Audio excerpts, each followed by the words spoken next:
Welcome to the Full 100 Sunday, the 2nd of August. I'm at the All Black Lives Matter demonstration at Parliament Square today.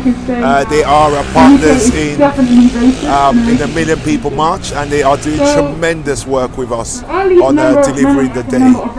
So I thought I'd come and show my support for them on their march. So take a look. I was like, this white man saw me sitting down in, there's a children, not children area, but it's more like priority area, so for children, pregnant women, disabled people, blah, blah, blah. And obviously I'm like 7, so I sat there. And this white man, perfectly able-bodied, as far as I could tell, came up to me and said, "Your people aren't allowed to sit there." And I'm 7, so I didn't get it. I was like, I guess I'm not pregnant, and I guess I didn't break my leg, so I see where you're coming from. And he was like, "No, your people aren't allowed to sit there. I'm tired of your half-caste gollywog sitting there." And I was like, wait a damn minute. And I think that's the first time I clocked that I was different, I guess. I wasn't normal, I wasn't considered as someone, as a person, really. And then obviously the other people on the bus started to realise that you're picking on a 7-year-old child and you are a grown man. So this lovely black woman came up to me and was like trying to help me, and then telling the man to like go fuck off, basically, like leave me alone. And he started calling her a nigger, telling her to get back to where she came from. And it was really this really contributed to my anxiety of travelling from a young age. Like to this day I have panic attacks and paranoia about being on the streets because of this man.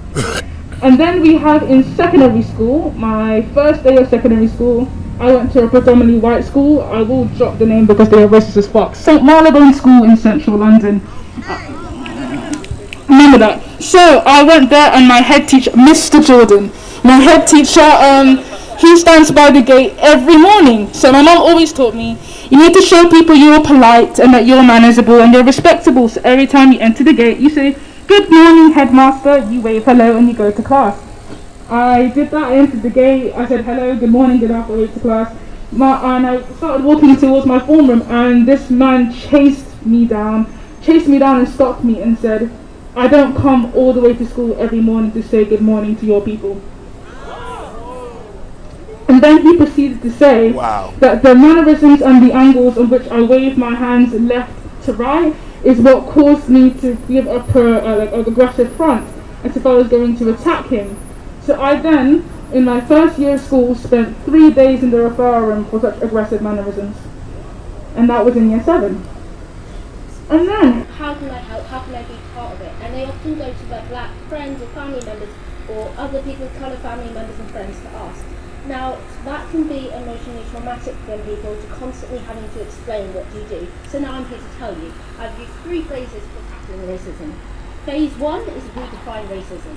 So when we're young, we are taught that racism is discrimination against someone because of their skin colour. This is like under 10, age 7, and so when you're a kid you hear that's like making fun of a black person's hair or an Asian person's eyes, or like not letting the black kids play with you, or for me when I'm young it's being the only black friend in your friendship group and then creating the blonde squad group. So we know who that excluded. And then that's great speech. Give her a round of applause, please, people. Fabulous speech. I also want to applaud the All Black Lives team for being persistent, never giving up, coming out here every week. Can we have a round of applause for them, please? These guys are amazing. These guys are young. When I grow up, I wouldn't be just like you guys. Guys, I want to take on from where I didn't get her name at the start. She mentioned something about redefining racism. She is on point about that. We need to redefine racism, not just because of what's gone on before, but also because of where we're going now. Okay? I'm talking from the Race Offenders Registered Association. It's an initiative that we're bringing in now. We've got a few signatures already. And the principle behind it, guys, is this is the tool that starts the change of behavior in racist thinking people. When she's wrong about never getting rid of racism, we can get rid of anything we want. We start things and we can stop things. However, this is what needs to happen. For behaviors to change, it takes laws. When you put those laws in place and they don't work well enough, you go back to the drawing board, you increase the penalties, you do what you need to do, you tweak the laws until the behaviors change. I'm 52 years old, I've seen behaviors change. When I started driving, we weren't wearing seatbelts.